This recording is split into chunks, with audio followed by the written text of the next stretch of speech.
Thank you very much, everyone. As you can see, we've had a couple of late arrivals, so I'll just wait for everyone to sit down. And we're just waiting for the Deputy Prime Minister of Somalia. He's on his way, but I think we should start anyway. So thank you so much for everyone for coming to this Resilience Dialogue 2016, Local Action to Address Fragility and Protracted Displacement. And we have a very distinguished panel today to discuss the increasingly pressing challenges which are testing the resilience of communities, national institutions, and also stretching the ability of international organizations and governments to respond. Nearly 1.4 billion people live in fragile situations, and that population is projected to grow to 1.9 billion by 2030. And according to the 2015 Global Humanitarian Assistance Report, 2/3 of humanitarian assistance from DAC donors alone continues to go to long-term recipient countries due to protracted or recurrent crisis. And we're facing the largest level of forced displacement since the Second World War. Well, since the first EU Resilience Dialogue in 2014, there has been significant change.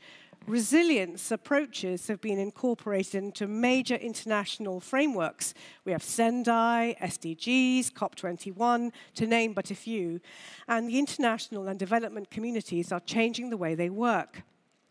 In this session, we're going to be exploring 3 themes: local action and capacities, forced displacement, and the humanitarian development nexus, all issues which were a particular focus of the recent World Humanitarian Summit.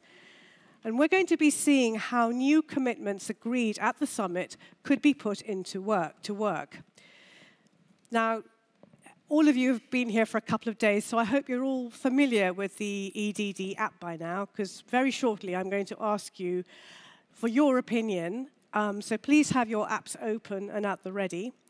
But just before I do that, I'm going to introduce to you our very eminent and inspirational speakers. So at the far end, we have Dagan Ali, who is CEO of Adesso. Next to Dagan, we have Laura Tuck, who's Vice President for Sustainable Development at the World Bank. We're going to have Mohamed Omar Ate, Deputy Prime Minister of Somalia, hopefully arriving soon. And we also have Helle Thorning-Schmidt, Chief Executive from Save the Children. And we also have Jose Graziano da Silva, who's the Director General of the FAO. And of course, all of you know Klaus Rudy Shards, Deputy Director General, DG International Cooperation and Development. Thank you very much, all of you, and welcome to all of you, and thank you for being here today. I'm also delighted to welcome to the stage now Commissioner Christos Stylianidis, European Commissioner for Humanitarian Aid and Civil Protection. He's going to give us some opening thoughts. Please come to the floor.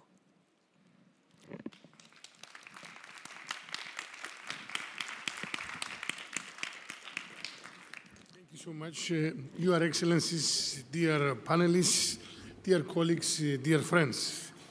It's with pleasure and honor to me that I welcome you to the Resilience Dialogue series. It is an honor to see such distinguished personalities around the table. Thank you so much for your presence. But 3 weeks after Istanbul, let's look at how we can turn the outcomes of the World Humanitarian Summit into action. The summit clearly underlined that business as usual is not an option, especially today, when large parts of the world are almost in chronic crisis situation. The effects of climate change, conflict, and poverty have enormous impact on the quality of life, on the future of our generations, and of course of the future generations. Too often, people are forced to flee to survive, to start again from zero. The facts are shocking. Forcibly displaced people have reached 60 million. This has been the trend for the last few decades. As a result, humanitarian needs also increased. Dramatically, the humanitarian system is already stretched. The resources are not endless. At the same time, funding alone is not sufficient. As crises become more frequent, resilience becomes ever more relevant. We must continue to invest in creating conditions to better protect the most vulnerable. This is essential in order to break the cycle of repeated emergencies. We must work together to tackle the causes and the consequences of humanitarian crisis. Resilience is our common goal. All of us agree that resilience is key. The resilience approach is now mainstream. It is part of the Sustainable Development Goals. It was central in COP21, and of course in the World Humanitarian Summit, but also in the Sendai framework. I'm pleased that the European Commission launched today an action plan to implement the Sendai framework, to promote the integration of disaster risk reduction in European policies. Dear friends, the European Union was one of the first donors to formulate a policy to put resilience at the core of humanitarian and development aid. It started with two groundbreaking initiatives to address food crisis, SHARE in the Horn and AGIR in the Sahel and West Africa. Today is complemented by increased resilience work in other fragile countries. Resilience is also a core objective of the Emergency Trust Fund for Africa. We are having successes. I saw that on the ground. AGIR countries are improving their nutrition policies. EU risk reduction initiatives saved lives in the Nepal earthquake. The European Union's preemptive response to El Niño means immediate humanitarian needs in Ethiopia and in other countries, and at the same time, it is boosting preparedness. Significant change is underway, but much more is needed in order to address the challenges of increasing fragility and protracted displacement. Often, the most vulnerable are left with no choice. It is precisely their vulnerability that increases the magnitude of humanitarian crisis. The most vulnerable must be equipped with skills, with strong foundations, with prospects. This will only be achieved if development strategies are inclusive, providing service delivery and economic opportunity so that no one is left behind. Dear colleagues, strengthening people's resilience should start with the children. This is paramount. Education, especially in emergency situations, is not a luxury. It is a basic need. It is a human right. Children in emergencies cannot be left behind. And first, attending schools gives children a sense of normality. Second, it helps them regain their childhood. And of course, it helps them regain their dignity. Through education, we give them hope. We give them opportunity. It is the best protection against radicalization, against extremism, against forced recruitment, and of course, against forced marriage. This year, as Commissioner for Humanitarian Aid, I decided to increase our humanitarian assistance to education in emergencies by 4 times. This funding will help over 2,300,000 children in 42 countries around the world. So to assess safe and quality education. Another priority for the European Union is to restore the dignity of those affected by crisis, especially the forcibly displaced.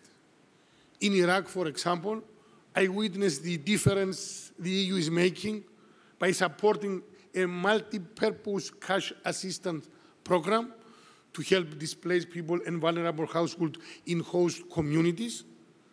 In Jordan also, I saw the great results of a private-public partnership between a private company and the Jordan Water Company, assisted by the German Development Corporation and the European Bank for Reconstruction and Development, to upgrade water pumps. This project has resulted in significant energy savings. Dear friends, looking ahead, we can be certain that climate change will result into more displacement. Unfortunately, definitely. Efforts to reduce vulnerability must be accompanied by measures to strengthen prevention and preparedness. We cannot afford the benefits of development wasted every time there is a new crisis. Think of the devastating impact that El Niño is causing on large parts of Africa. Such weather phenomena will only multiply in the future. Failure to act collectively will force more people to flee, to migrate.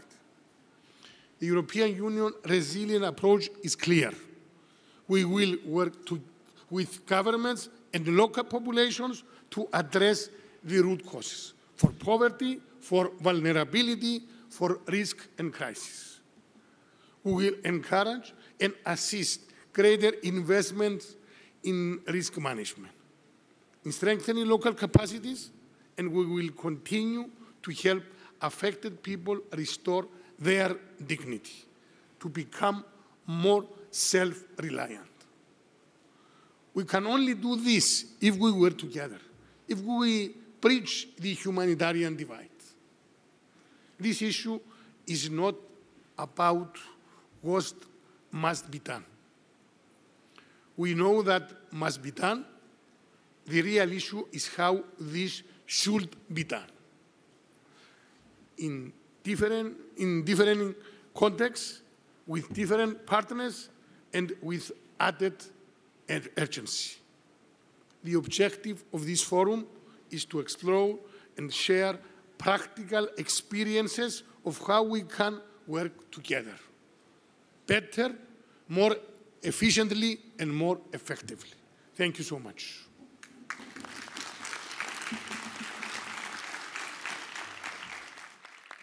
Commissioner Stylianides, thank you so much. And I'm absolutely delighted to have the Deputy Prime Minister of Somalia, His Excellency Mohamed Omar Ate. Thank you so much. Please take your seat there. Thank you. So we have a full house, and I'm absolutely delighted to say that we have a full panel and 3 women. So we're making up for last night when there were no women on the panel. So I hope you're all very pleased about that. Now, let's talk about something very technical. We're going to do the voting now, so I hope you all have your apps at the ready. It's very simple. You go to the little menu up there at the top. You scroll down, and you find the voting. Open up that page, and you go to A3. We're going to take a very simple vote. It's just 2 answers, agree or disagree. So the question, as you can see, says effective development and humanitarian assistance requires local responsibility and capacity. If you agree, press 1. If you disagree, press 2. All right, you can start the vote now. Thank you. And it'll come up in a few seconds, I assure you. And I think I probably know what the answer is, but I might be wrong.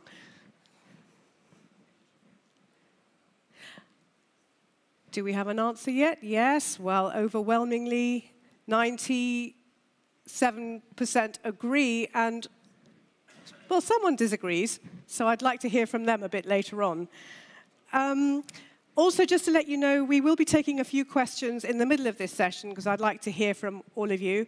If you're too shy to ask in person, you can, of course, ask on the Q&A button on this app. I'm not going to give you more instructions on that. I've done my technical bit, so please just continue and enjoy. So I'm going to start the questions now and start with Dagan Ali. Dagan Ali, the World Humanitarian Summit has committed to making aid more local. Why do you think this is a more effective way of dealing with underlying vulnerabilities? Thank you for having me. Bismillahirrahmanirrahim. Good afternoon, everybody. I mean, I think I'm speaking to the converted. We have a vote here where 97% of you say that that capacitating local actors and local national governments and giving them more responsibility is the right thing to do. So I'm actually surprised that we continue to have this debate after more than 20 years of talking about it, since the Ethiopian famine and all of that. But we still continue to have this issue. And why? Because the numbers speak for themselves.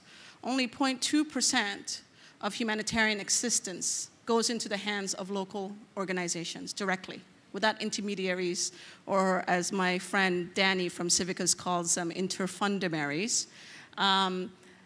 And in development, it's not much better. It's 4%. So what does that mean? The reality is that without actual direct financing, we do not have capacity to implement directly the activities, innovate, scale up, and we don't have the ability to invest in local systems. So on the one hand, we're being told constantly, you cannot comply, you don't have due diligence and all of these things.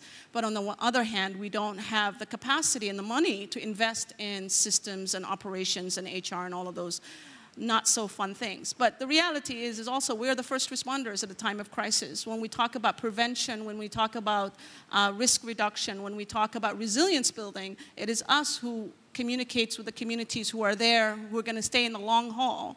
It's not the INGOs and the UN system that's there. And when you talk about protracted crises, such as Syria, such as Somalia, such as South Sudan and DRC, which makes up 70 or 80% majority of the humanitarian assistance goes into these long protracted crises. It is us who risk our lives every day accessing areas that INGOs and UN agencies cannot go into. So on the one hand, we're told to do the heavy lifting, risk our lives, go into these really difficult places and respond in a crisis. And we don't have a choice because these are our people. We felt obligated to do that. For us, it's not a money issue. For us, it's a moral issue. It's a moral obligation. These are our people. I know many local organizations that respond without any overhead costs, but they do it because, and sometimes they actually co-finance a project of an INGO or UN agency. They take money out of their pockets to finance it. Why? Because they feel a sense of obligation to help their people. So I'll end it there for now. Right, so local people at the front line, but without the capacity. I would like to then ask Deputy Prime Minister of Somalia, Your Excellency, how do you think the increased emphasis on local capacity, on local actors, actually work in Somalia? Thank you. Bismillah ar-Rahman ar-Rahim. And good afternoon, everyone. Working with local actors, we have developed or opened a dialogue with the civil society organizations in taking part and trying to come and work in a regulated framework. And I think this is one of the most important things, where we have an NGO act that would now regulate how things are done, on the one hand. On the other hand, they're also faced with the problems of that they have to operate in areas that are controlled by Shabab, and that also kinds of puts a lot of pressure on them, and when they are also operating in other parts that are controlled by the government. So we try to facilitate as much as possible for them to operate as well as in those areas. But as Dagan had said, rightly, and a lot of times they put their lives at risk, which is something that we all do. And then on top of that, we have also the problem of the division of labor. When you have the international NGOs as well as the local NGOs, 80% of the work is done at the local level, but at the same time the funding does not come to most of that, and these are some of the disparities that needs to be looked at and also addressed. And also the issue of capacity and the coordination mechanisms, which all fall into the problems that we have at the local level. So working on these issues is very important. As a government, we're trying to, we want to see service to be delivered at the local level. But at the same time, we also want to see the visibility of the government, and not necessarily only, because a lot of times what happens is that you only see the NGO or the, more than really seeing the government, or the local government implementing some of the projects. So we need to kind of work out that disparity and see how that can be addressed. All right, thank you very much. I'm going to actually ask Rudy Shards the next question, because I know that you have to go, and I want to make sure that you are able to speak.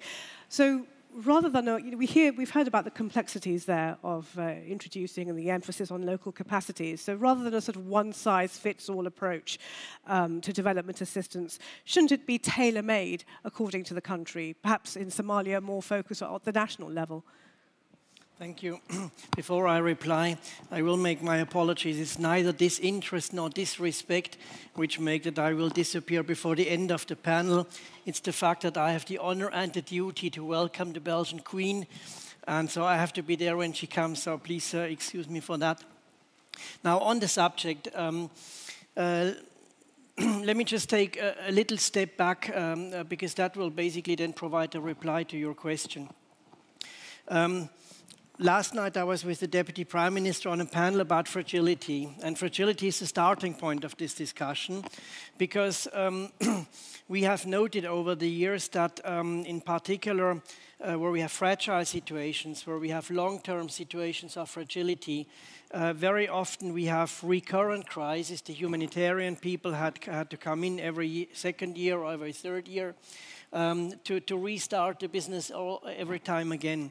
So fragility is the starting point, and fragility has increased over recent years, both on the side of natural disasters and climate change and so on, but also on the security side. That's maybe less what interests us now, but it's really more the question of why do we have these fragile situations and these crises, and what should we do about it? Now, a lot of work has gone into that, and I think we are much better ammunition today. But I would like to say that it should be really seen as an achievement that we have a resilience approach now. We did not have that 3 or 4 years ago. And incidentally, all the colleagues who have worked on this in the Commission, because the Commission has been at the forefront of this work, all the colleagues are sitting in the audience. So if you want to really know how it works, you should ask them and not me. But we have a resilience approach now. And this basically means 3 things. First, you have to analyze the situation. What are the specific situations in countries? Why do we have this recurrent fragility, the recurrent crisis? Secondly, you have to act early. You have to act before the crisis is there. And this is what resilience is all about. And thirdly, there is no choice then to act locally, because it's the local structures that you want to make more resilient. It's not the central government, and it's also not the task of the humanitarian actors to produce resilience. It's the local structures, the local capacities, and that's the core of the resilience approach. And therefore, it is clear, to answer your question, that you have to analyze first a very specific situation. You have to design your programs and your activities in that sense. And I think we are now in a situation, and it will be very interesting to see that with the El Niño phenomenon, because we have worked now for a number of years in the Sahel, you have mentioned that, and in the Horn of Africa, and we see first signs of increased resilience.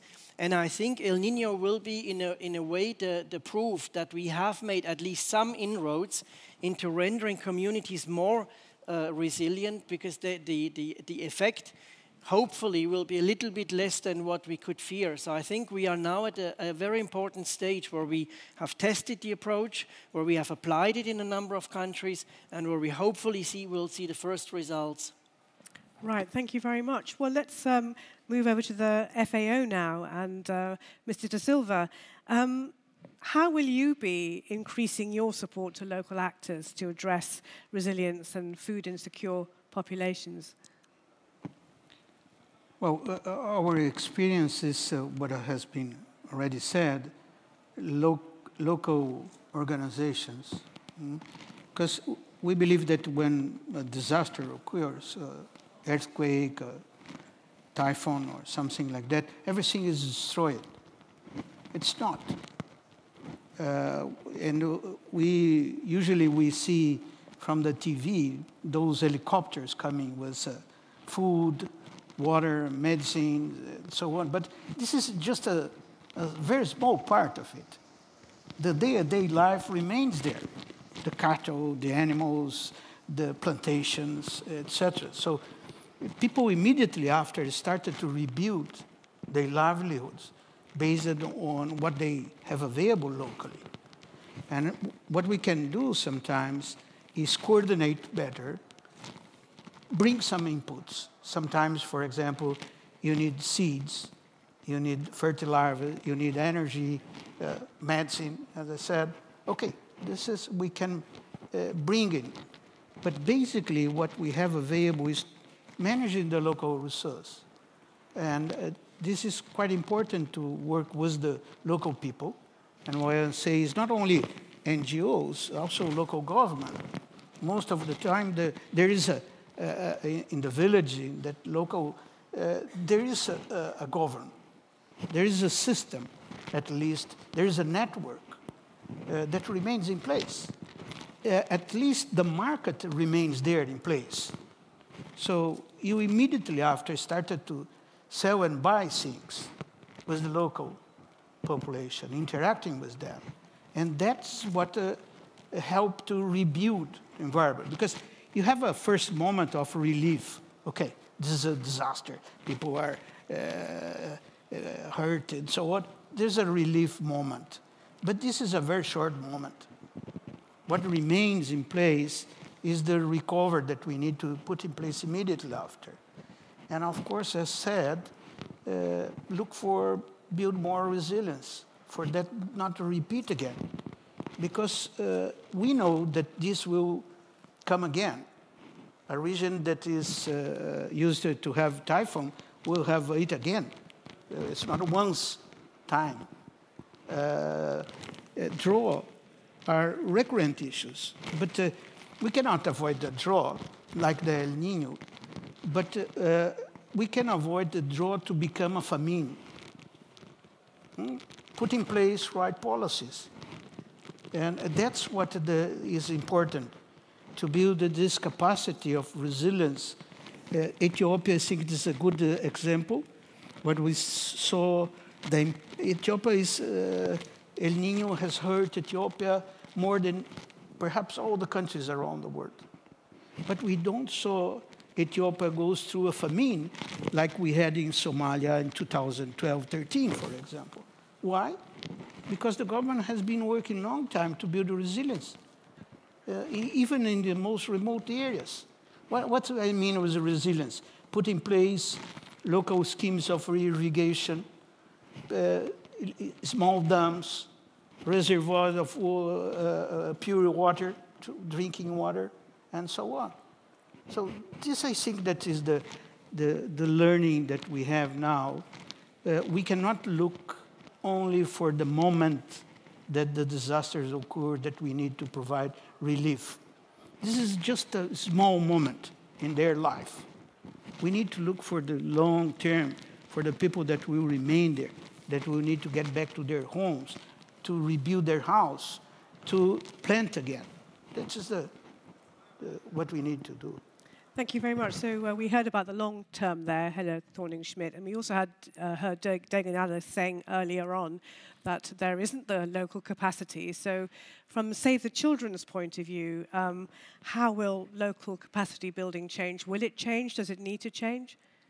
Well, first of all, I think the most important has been said today is that we are no longer discussing resilience. What we're discussing is how we can improve resilience and who we should talk to when we do it. And I think that's a basic starting point for all this. But I also think we have to be frank in this discussion. When we discuss Ethiopia, for example, and I've been to Ethiopia some weeks ago, two months ago, and saw what's happening on the ground, there's no doubt that the resilience that we've had in Ethiopia has meant that the worst drought in 50 years have not turned into a famine. But I still don't think we can sit back and say that we did enough, because we simply didn't. And we are still seeing a lot of children, 500,000 children that are very food insecure, I mean actually in risk of being severely malnutritioned. And I met some of those people. We still see people who have lost their livestock completely, who have no protein, who have nothing, very little to eat. So that's the situation in Ethiopia now. So I do think we have to ask ourselves the question, is it good enough? It is not, and the funding is not there.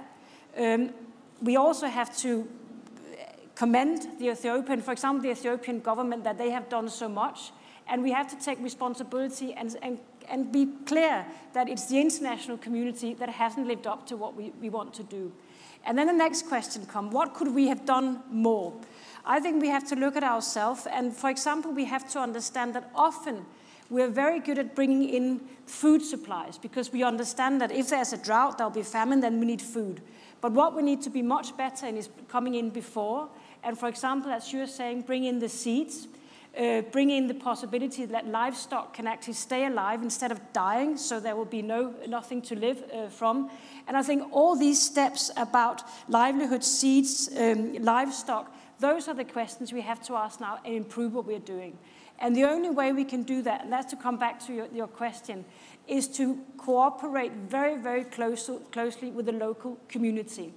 We have done that, actually, in Save the Children. We have asked children what they want. And what we have done is a children's charter, which I have here, a children's charter for disaster risk reduction. We have asked children, how do they see that they can be part of mitigating risk and being part of resilience? And we have got 5 very clear points that we will use now to mitigate the risk and in our resilience work.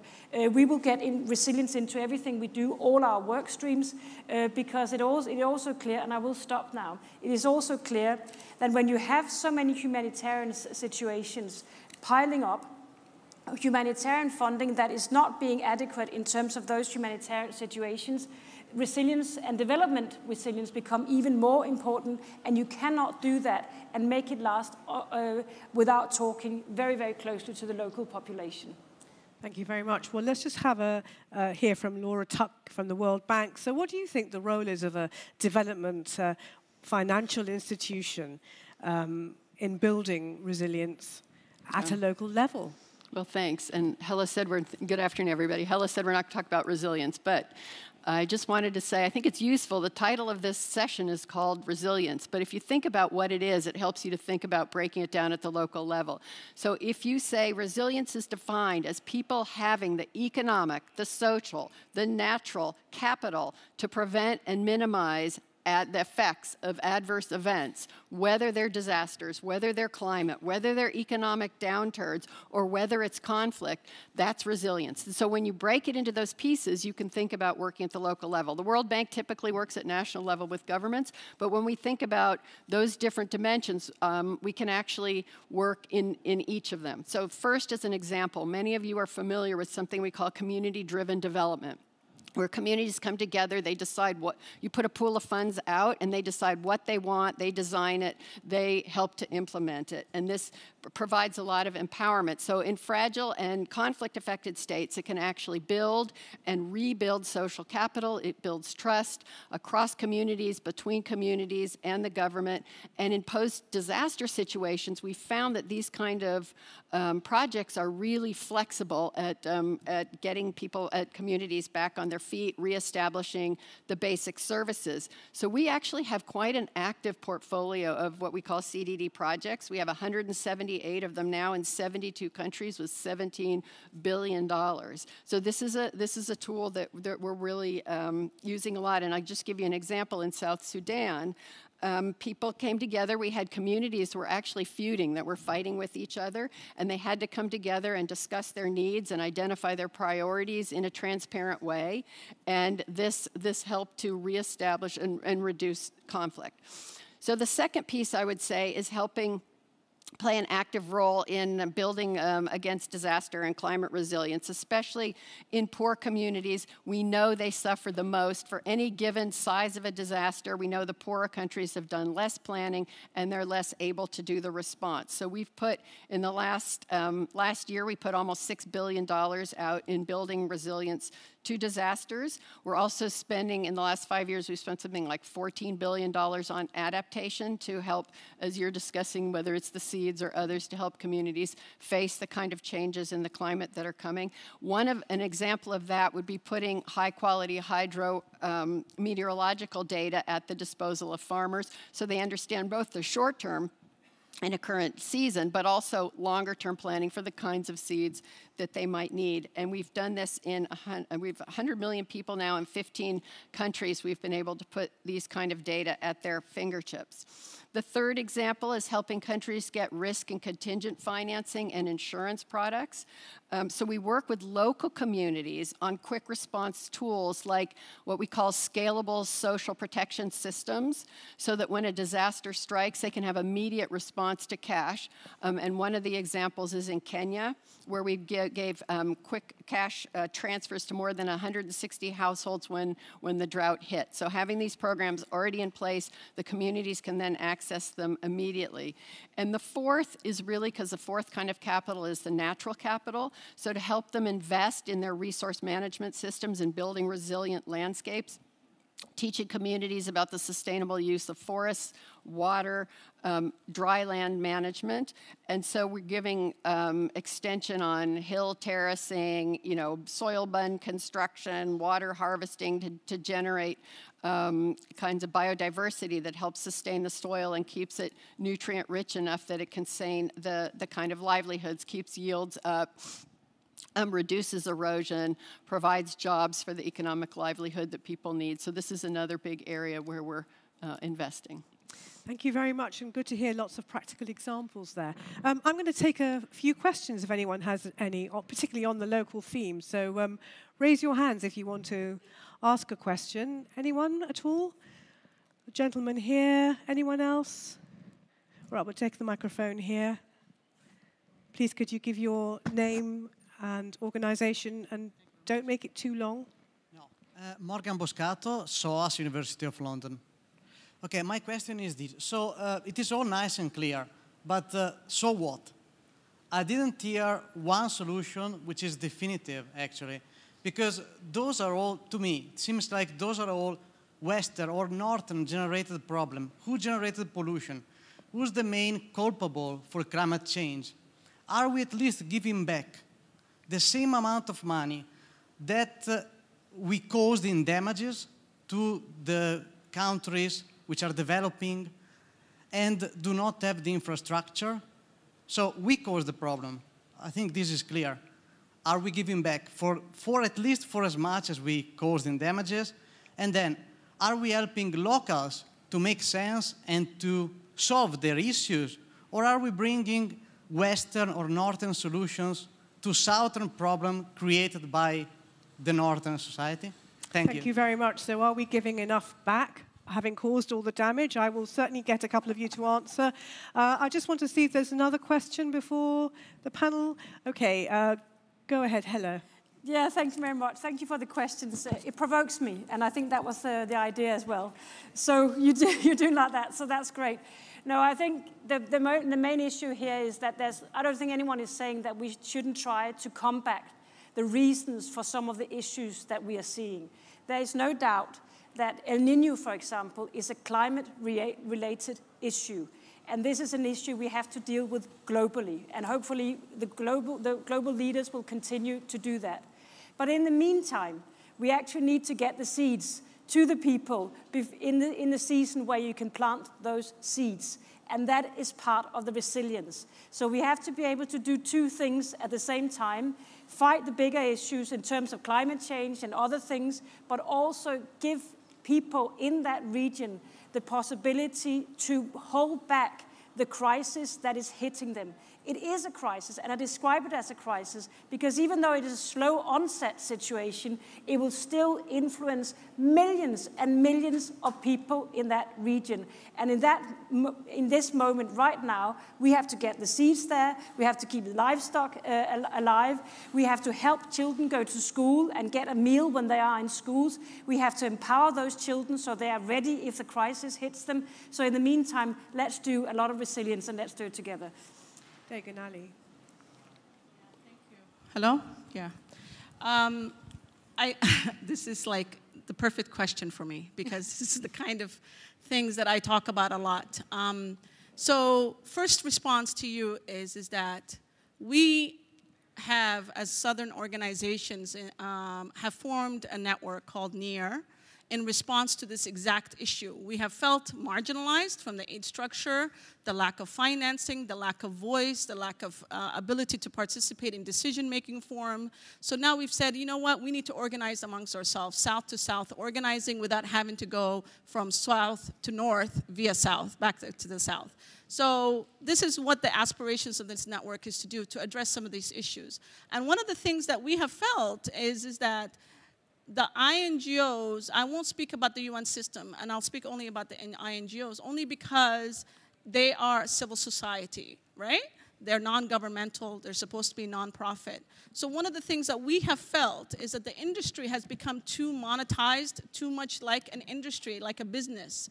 And the root causes of crises around climate change, around political issues. Why is Syria there? This is a political crisis. This is not a humanitarian crisis. It's not a resilience issue. This is a political crisis. So we have felt that there hasn't been enough advocacy on the part of northern allies. There hasn't been enough solidarity to address these issues. And we have been the lone voice talking about the root causes of these crises. And why are we not seeing a mass movement at UNGA,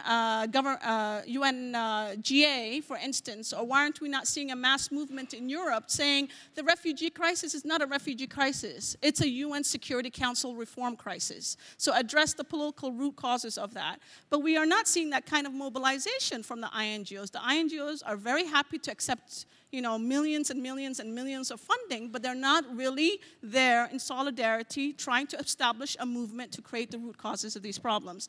And just to lastly to say that one of the things that we have felt that the Grand Bargain has not done is it was supposed to be a transformative process. It was billed as a transformative process. And it was great that we had consultations amongst 24,000 people from all over the world. So we were heard. I'm glad that's a plus. But at the same time, has it really changed or addressed the root causes of these crises? No. Security Council reform, UN agency mandate reform, all of these big, really deep, intrinsic political issues, nobody has had the courage to talk about those. Thank you. Laura Tuck, did you have a comment? Well, I would just say what I liked about your question is because it gives more impetus to what I think we're trying to do with this community-driven development kind of tool, which is precisely to put funds at the disposition of communities and let them even identify the problem to start, what they think the issue is, what they think the solution should be, and then have the opportunity to design and implement it. So I think whatever perspective they want to use, it empowers them to choose it. There's a question here that's just come in on the iPad. Can you tell us how you are addressing issues of governance and corruption as part of building resilience, and what are the challenges? So I'll address that one to Your Excellency. The more difficult one is for me. Yeah. Thank you. We were happy. You know, we are addressing it in different forms. And as a start, we are addressing it from a point of view of building a system. Because a lot of times what we forget is that when there is no system, it would be very difficult to have or to curb, you know, corruption. What we have done so far for the last 2 years is come up with with support, of course, with World Bank and IMF, with a very viable and good system in terms of a public finance management system. That has allowed us to streamline the budget as well as the payments, all expenses that are paid, and all the revenue that is produced, all go through the system. We are also now encouraging other donors as well to continue with the use of our country's system, because it is there, it is transparent, it is accountable.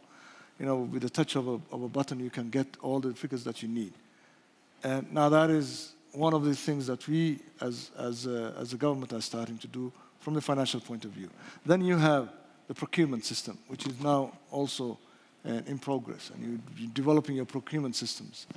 Once we do that, and earlier I was talking about the dialogue with our civil society organizations, where we are now putting up a framework that would allow them to work within that framework. And a lot of times they have problems as well when it comes to accountability, as well as the taxes that are being collected from them, or the fees that they pay. Is it going to be at the federal level? Is it going to be at the state level? All of that. And these are issues that we also are doing it, in discussions with them to ensure that this doesn't happen, that where they're overcharged for registration fees and what have you. And then, the audit reform is there. So slowly, building the systems is the most important thing that you will be able to now control.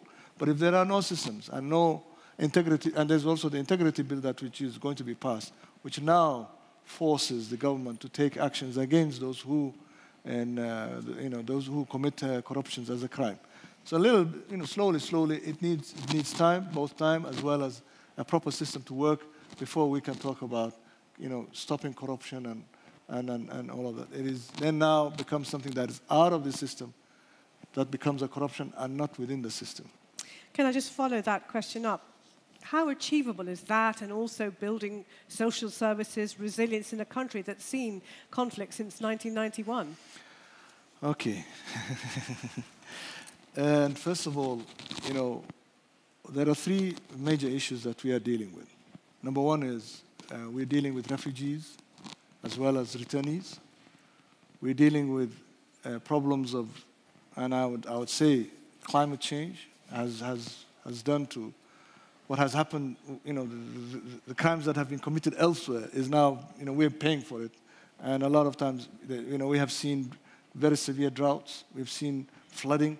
We've seen all of these issues that are of climate changes. And we are also faced with the problem of security. And this is a major issue that we are faced with. The security in terms of, we're fighting a defiant interpretation of Islam, where you have a terrorist organization that is killing you, saying that you do not think like I do, so I'm going to kill you. And that is exactly what it is. So we're changing that, and changing from that, and also, confronting them with, to make sure that development or resilience is there. Then there is the problem of inequality between urban and rural, which is also a major problem. A lot of the mothers and kids in the rural areas are dying. They're dying because they don't have no access to health services, no access to clean water, and there is this disparity which we are faced with, on disparity in terms of rural and urban, issues. And we have we are also the problem of war. It is not only within Somalia, but as well as outside Somalia, the region. You have the Yemen problem, which is now also spilling over to us. It's a question there. Resilience, how do we do that? So what we have thought about, and then of course now with the possibility of closing down the Dadaab camp, where you have about 300,000 people coming over to Somalia with nothing to return to. So we are confronted with all of these problems. What are we doing? That is the question. And what are we doing is that, number one, we have, what we said is that resilience or emergencies should be, we look at a longer term. Like, for instance, we have a problem of flooding every year. There is a flooding every year of the river in Johar. So if that is the case, let us look at it and say that what does it need to, how much it is going to cost to have a permanent solution? Over a period of what? 1 year, 2 years, 3 years, 5 years? What is it going to be? So now, doing that, it will allow you from an emergency to a development. And that is what needs to be done. Durable solutions have to be there, so for us to continue and to address the issues of emergencies of today so that we can now solve it in the future, but on a longer term and longer term approach. The other thing that also we're doing is we have resilience as well as social protection in the national development policy that we have, the national development plan that we are developing. So resilience is taken as one of the pillars, and also social protection is considered. We have 10% of our population are internally displaced. 1.1 million people are internally displaced. That's a huge number of your population. What are you going to do? So we're looking at their security issues. We're looking at land tenures. We're looking at all of these. All of these things that we are faced with, we have to solve them all at the same time. And that is what makes it very difficult.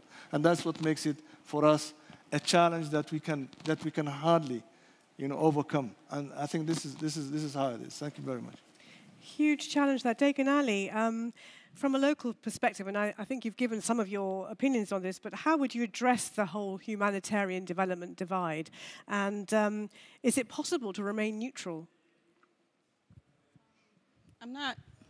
Well, first, I think I would like to talk about what we as a network believe. We don't believe that this divide should exist. And I'll give you a very good illustration. We've talked about Ethiopia, and we now have honored to have the Deputy Prime Minister for Somalia here with us. Adesso has worked in Somalia for 25 years. And I remember in 2006, first of all, in 2003, we were the first organization to do cash transfers. We pioneered cash. Not many people know that. Somalia has been leading globally the cash movement. And the global leader in terms of the cash movement, the reason why Somalia is that country is because partially to do, I'm not saying we have all the credit, but partially to do with Adesso, being one of the first organizations to do it, provide technical expertise, guidelines, systems, protocols, and we actually trained INGOs and UN agency. A local, humble organization like Adesso has actually trained UN agency staff on how to do cash all over Africa through funding from the EC and USAID. Now, I bring this up because when we came up with the idea of cash, everybody thought I was growing horns, that I was the devil. They thought I was crazy. How can you distribute cash in a country like Somalia? People are going to spend it on drugs. People are going to spend it on, which is called qad. People are going to spend it on guns. It's going to start conflict, blah, blah, blah. We have seen, of course, that's not the case. And I'm happy to see that the cash is now part of the Grand Bargain commitment, and we're talking about far beyond Somalia now, the world. Now, after that, we said, now, this is not sustainable. We cannot keep doing unpredictable humanitarian cash transfers. Now we have to look at social protection. In any country in the West, developed country, you have a government, the duty bearer, taking responsibility for the poorest of the poor and saying we're going to put in social protection mechanisms, a safety net for the poorest of the poor. So a shock responsive safety net, like the hunger safety net program in Kenya or the Ethiopia PSNP, the productive safety net program. That was in 2006. Adesso did the first study. Again, you're crazy. Social protection cannot work in a fragile context. The assumption is that you're in a fragile context, you have a weak government, so now you cannot enter with long-term development kind of solution. This is a big problem because we saw what happened in the region when the 2011 drought hit. Yes, the conflict was part of the factor, but what was the major factor for the famine? The major factor for the famine was that an unpredictable, inefficient, highly expensive WFP food-based social protection program was removed. WFP was kicked out of the South, so they were removed. It was an unpredictable mechanism, but it did provide some kind of safety net for the poorest of the poor in the South. So when Al-Shabaab kicked out WFP, there was no food assistance going into these areas. What happened in Ethiopia? The same drought hit the entire regions. These are pastoral nomads, same ecosystem, same land situation. Now, the famine didn't happen in Ethiopia, and it didn't happen in Kenya. Why? Because Ethiopia and Kenya had much more longer-term, predictable safety net social protection programs developed by the government. That's 2011. Imagine if we, in 2006, 2007, when Odessa was talking about social protection, saying that we cannot keep in the status quo. We have to develop local institutions. We have to find out-of-the-box thinking for doing social protection. Yes, the government is not there right now, but the government can be there in 10 years, 15 years, if we start investing now. And then when I say now, that I'm talking about 2006. If we had done that kind of investment, it would have cost us a quarter of the over $1 billion investment that went into saving lives in the famine. And 260,000 people died from that famine. That's what's estimated. 260,000 people. They didn't have to die if we had put the mechanisms in place, if we had stopped this humanitarian development divide, saying that this is a humanitarian situation, we cannot come in with a long-term development kind of mechanism and thinking and framework. You see, this is the cost, the real cost of this divide. I'm just giving you a very practical, real example of that. And this is what has to change. We have to change our policies, we have to change our rules, we have to change our thinking, we have to be risk-taking, we have to be courageous and do what's right. Thank you very much.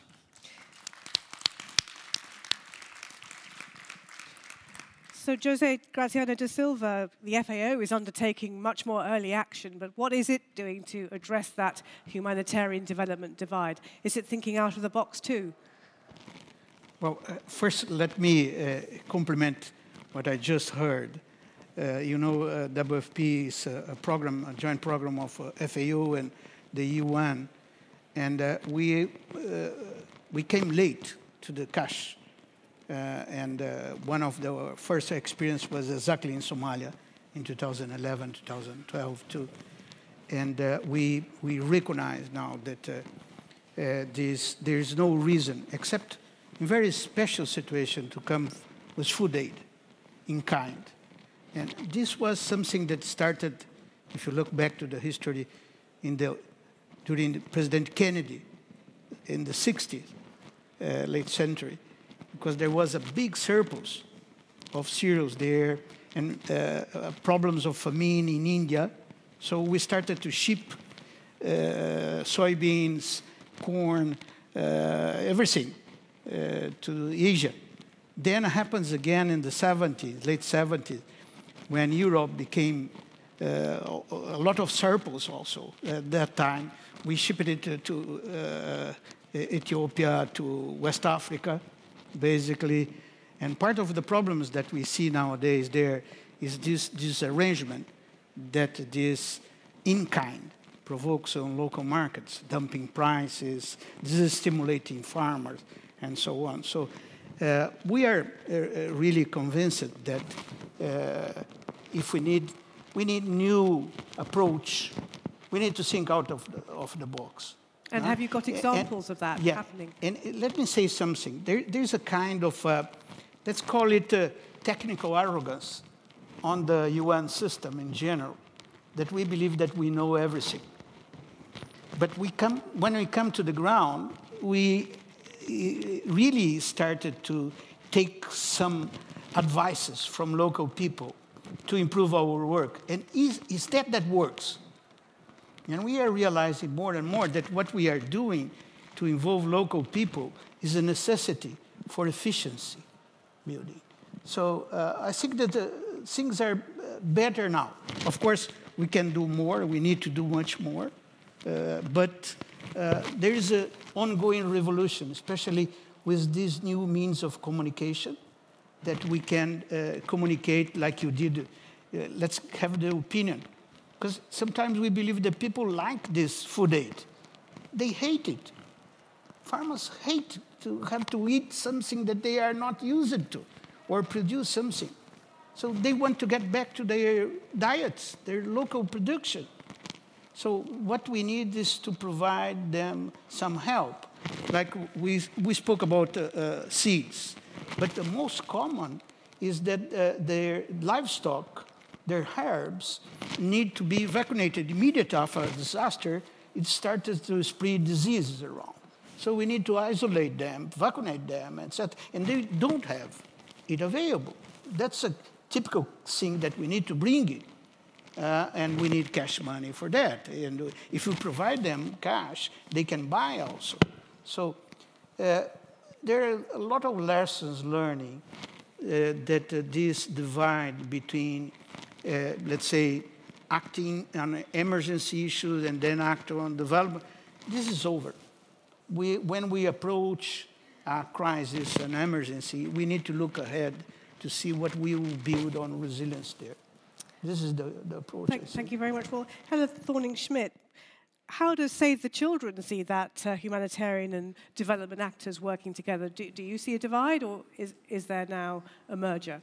I think there should be a bridge, perhaps even a merger, and it doesn't make sense anymore to talk about things in that way. And often when I see some of our programs, I ask myself, is this a humanitarian effort or is it really development? But I will say something first, and that is about building systems and also about corruption that we discussed before.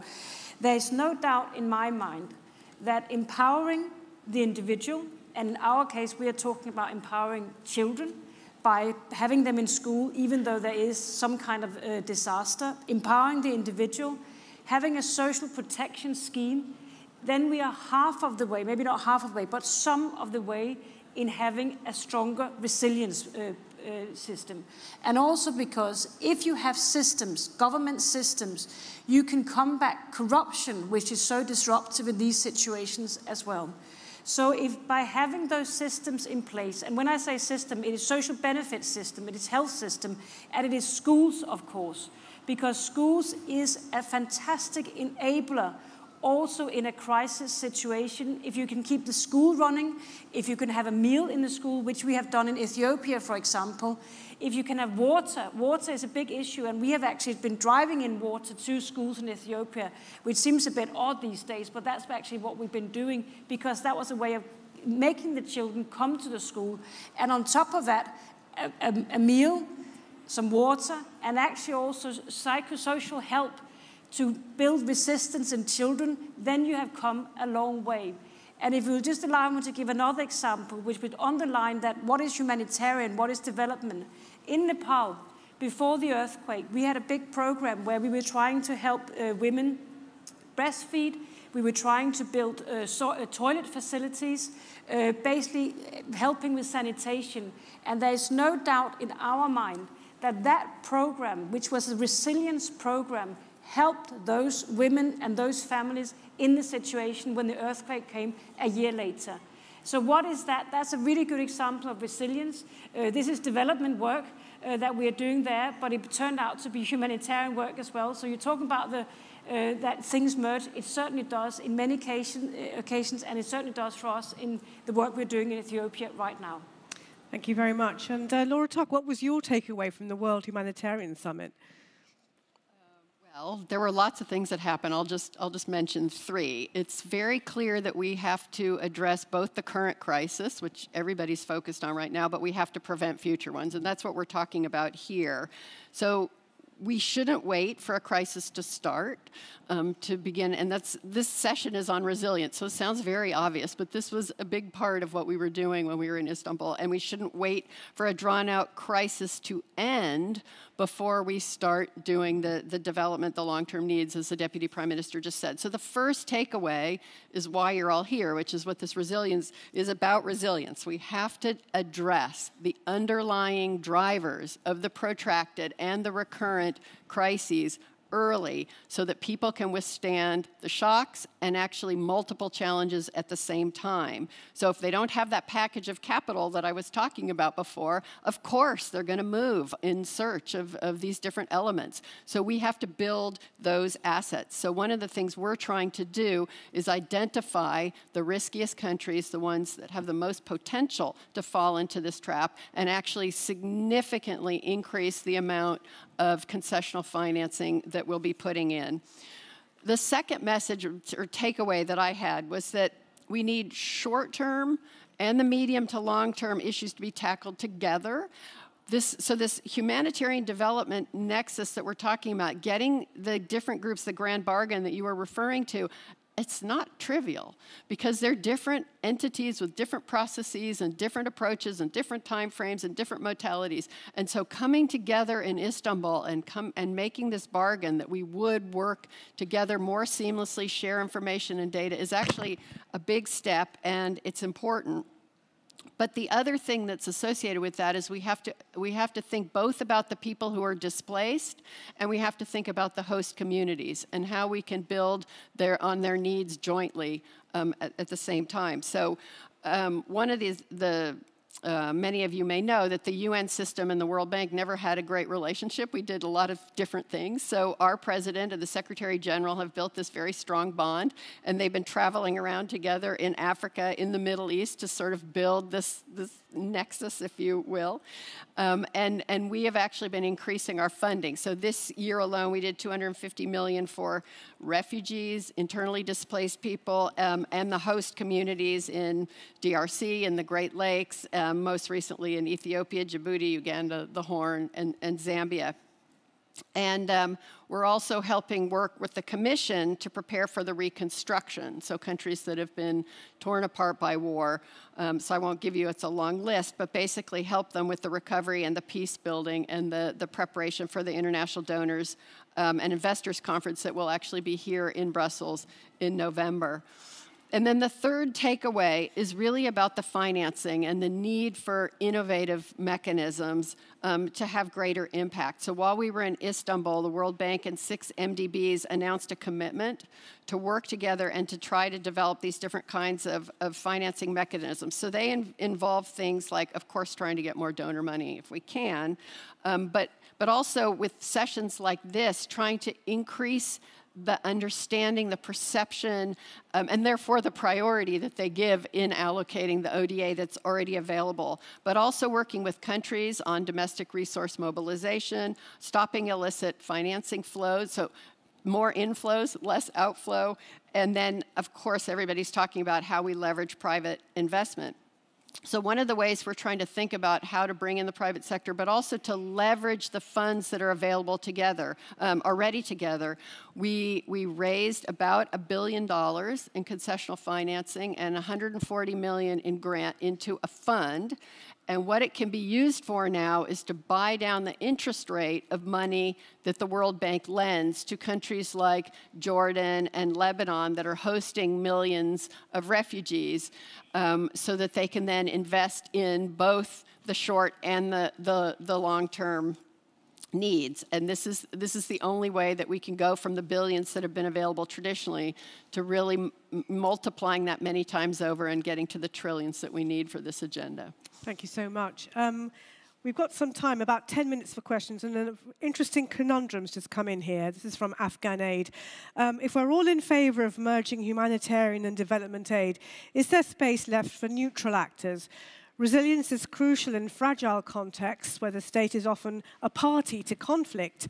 Can the same organisation engage in development and then deliver humanitarian aid in accordance with the humanitarian principles? Would any of you care to answer that rather complex question? Can the same people be involved in development as humanitarian when perhaps they're not neutral? We're doing it all the time. But are you neutral? No, yes. I mean, we're an NGO, and we are doing it all the time. And I know I talk a lot about Ethiopia, but because Ethiopia is such a good example of resilience, because it's a slow onset crisis. Everyone knows there's an El Niño. Everyone knows there will be La Niña next year, so we can start talking about that already and how we will try to remedy that situation. But we are doing old-fashioned development work in Ethiopia.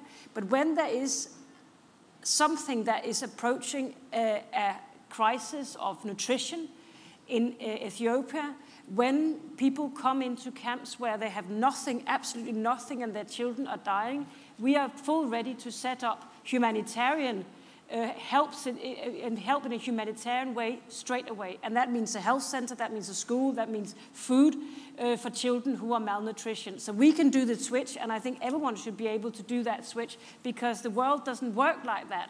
That then you pull out, then you stay, and then you do what you need to do in that situation.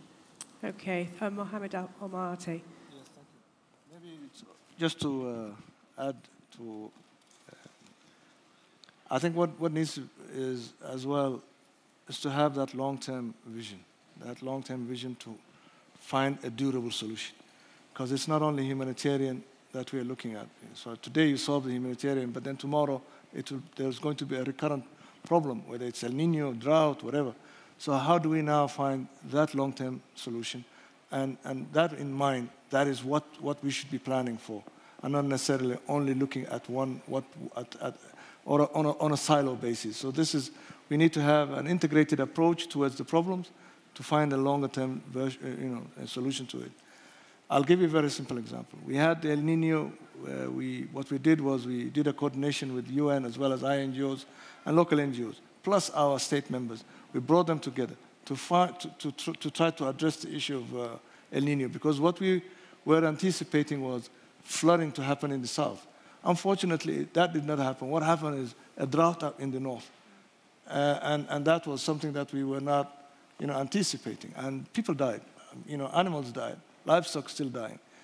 The problem is still there. How are we going to solve the problem? Tomorrow there's going to be another drought. What are we going to do about it? So it's not only the organization, but it also needs a bigger, where we work together as UN, INGOs, local NGOs, and government, local governments, all of that together to find solutions, durable solutions.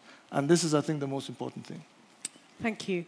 Let's see if there are any more questions. Anyone want to actually ask anything rather than through the... There's a gentleman over there. Any more questions? Any more hands? Or I just take the microphone to... Please give your name and organization. My name is Luigi Brusa. I am working in DevCo. My question is a little provocatory. In the 90s, in Africa, I was working, and we had what is called today resilience, was called then rural development, integrated rural development. We were carrying out projects where we were working with local communities, providing resources locally. But which was the major issue? The major issue was time. In order to get this community well integrated in our concept of integrated rural development, it was necessary to spend expertise, so people on the spot, for a long time. And our organization, in that time DigiDev, was criticizing this kind of project. Why? Because the project that I am thinking of was lasted. Initially, the duration was 4 years. It became 6 years, and we asked also for an extension 6, 7, or 8 years. And the concept of a local development, integrated development, after 6, 7 years, was not yet accomplished. So we decided to quit this kind of approach because we were spending money slowly, and it was the concept of length and duration was against the principle of spending quickly. Today, this concept was replaced by other concepts like budget support, where you can spend quickly, and I don't know how much of that money is going on the spot. So my question is, should we think and criticize this necessity of spending quickly, and to think about time, the time that is needed to achieve these objectives of self-sustainability, duration, sustainability. So this is my question. So is time a factor? Is long-term too long? Deganali, would you like to address that?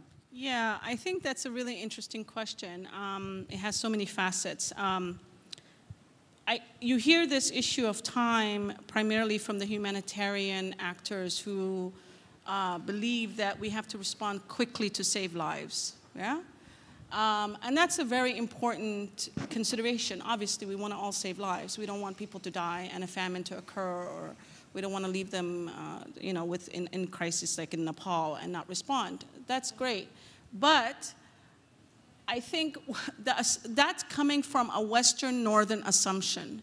It's based on the idea that I'm in the North, I'm in London, or in Washington, D.C., or New York City, and I have to mobilize my response in a timely manner to be able to respond to Haiti or Nepal or whatever in a very quick fashion.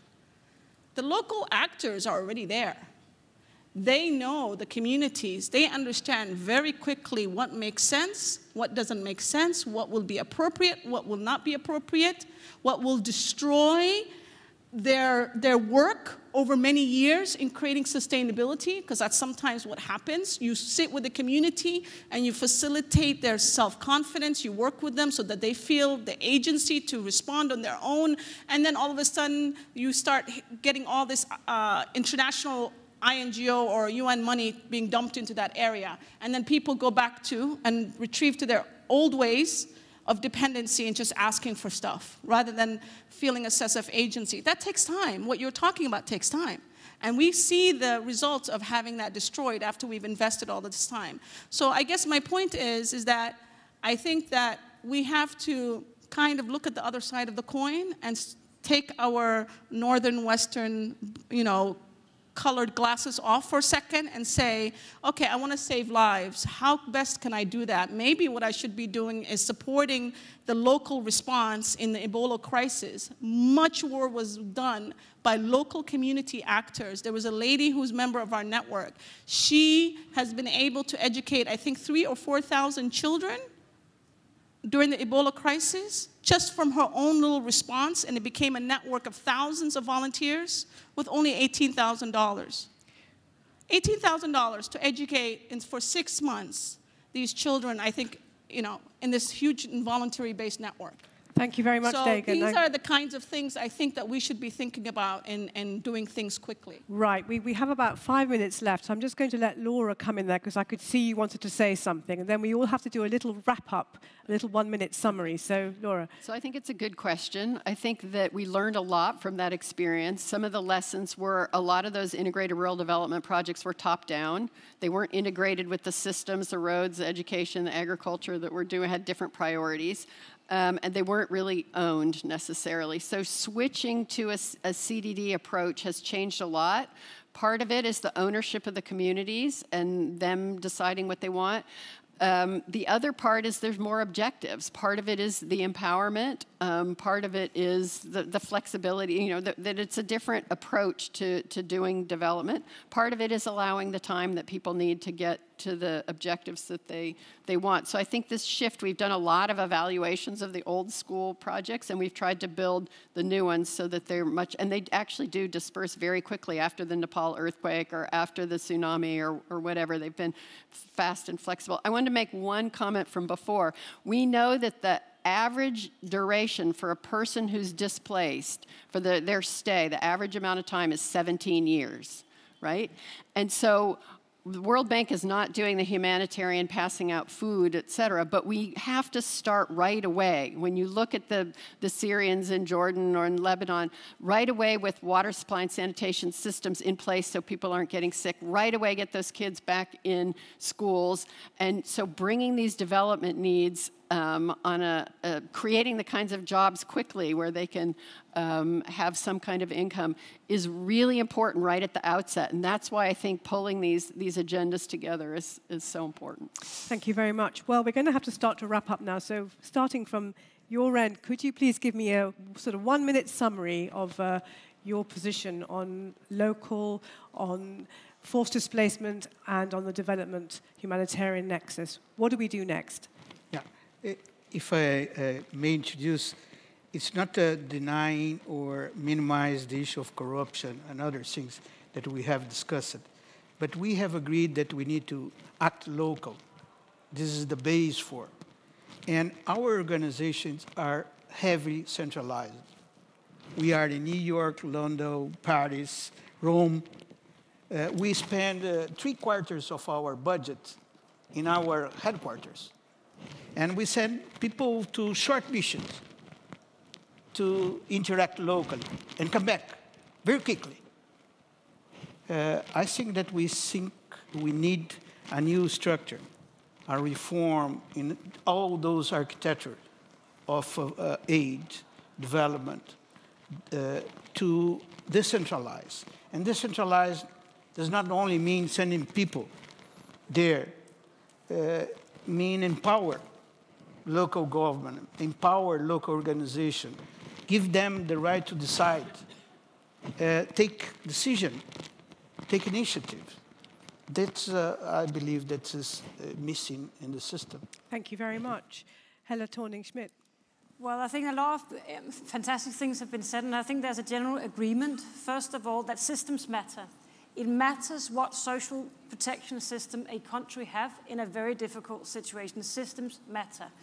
The other thing I think is one of part of the conclusion is that localization matters, but it's more than that. It is involvement. It is not going in from the top. It is participation from the local community. And I will bring to you all that empowerment of communities is also empowerment of the most vulnerable people in a crisis situation, children. And I will say this because people forget that you can ask children what they want. But we do it all the time with great success. We actually ask them, how would you feel more protected if there is a crisis? What should happen to you? And I urge everyone to think, when we think of empowerment, when we talk about asking communities, think about asking the people that are most vulnerable. If they get lost from their parents, if they get abducted in a crisis situation, these are the children. And I urge everyone to think empowerment also means asking children, sending children to school, and make sure that schools function even before a crisis, under a crisis, and after a crisis. So empowerment for me is the word. Your Excellency. First and foremost, it is to improve on security and security practices, because without that, there's not going to be possibility. Strategy to prevent conflicts and winning, in the case of Somalia over Al-Shabaab, and focus on the rule of law by reducing crimes and insecurity. Gender-based violence is an issue, of course. Number two is understand the magnitude of the problem. And a lot of times, the internal displacement is something that is not looked upon as, we don't see the magnitude of that. We also need to look at sharing of empirical data that is available with the partners, but not with the government or even with the local NGOs. Improve on service delivery. It has to be predictable. It has to be timely. These are very important, two very important things, because unless it is predictable and timely, then we will have a problem of, we cannot solve it. To have the IDPs' rights protected is also, and also the refugees and returnees, and also the returning and communities. Initiate, the implementation, of the instruments that are there. Proper urban planning for IDPs, for refugees, for returnees in cities, and to move them from camps and informal settlements to proper housings and organized housings. That is also another issue. Establishing policies of eviction in accordance with the law, with the rule of law. Work on land tenure policies. And now I would also, support the FAO on the issue of 3/4 of the budget is spent on in headquarters. It is true. Decisions are being made here in headquarters. And you have a problem sometimes, even for them to understand what the problems that the field officers that are in the field are having. Decisions are sometimes, so we need to improve on that. The other thing that is also important is the issue of absorption, or you talk about absorptive capacity. Will you be able to do so? And unless we have the systems in place, we will not have the absorptive capacity. So we have to, start thinking about how we can build the capacity, absorptive capacity, as well as the systems that they go to, hand in hand. And so predictability and timely is a very, very, very, very strong and important issue. Thank you very much. Thank you very much. Laura Tuck, you're the short straw because you're towards the end. 30 seconds, please. Just 3 points. Start now, build resilience, build the assets that these people need in vulnerable countries, natural, social, economic, and take advantage of Europe being obsessed with this problem right now and get them to do more prevention. Second, don't wait till crises are over. Do development while you're doing humanitarian. And third, take care of both the host communities and the refugees at the same time. Thank you, Dagan. So, yeah, I just don't want to repeat everything that has been said. That's been great. Especially, I agree with Jose. Recognizing that the current aid model will, by choice or force, have to change. And why I say that is because more and more governments are becoming empowered, more and more are becoming middle-income countries, and they're becoming more confident.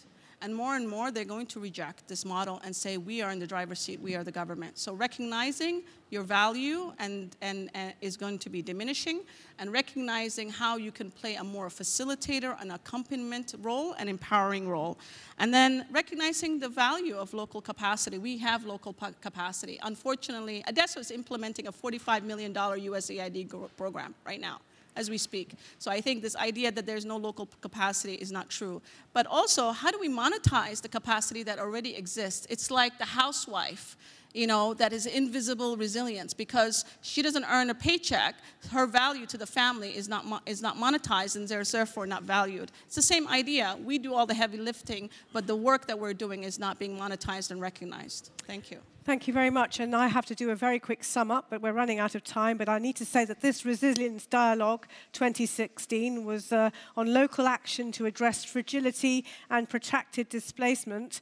And since the first EU Resilience Dialogue in 2014, resilience approaches have been mainstreamed into international frameworks. We heard in this panel, everyone agreed that system strengthening from health to social security to education need to be focused on. We also heard that local people are at the front line, but they don't have enough money or enough capacity. We heard that the EU is going to increase humanitarian assistance by 4 times to assist children in education in 43 countries around the world. And we heard that the underlying causes need to be addressed, the underlying drivers. I think we were all agreed. I think everyone agrees that much has been done, but there's much more to go. Thank you very much, everybody, for coming. Thank you very much to the panel. And thank you so much for not going to watch the football.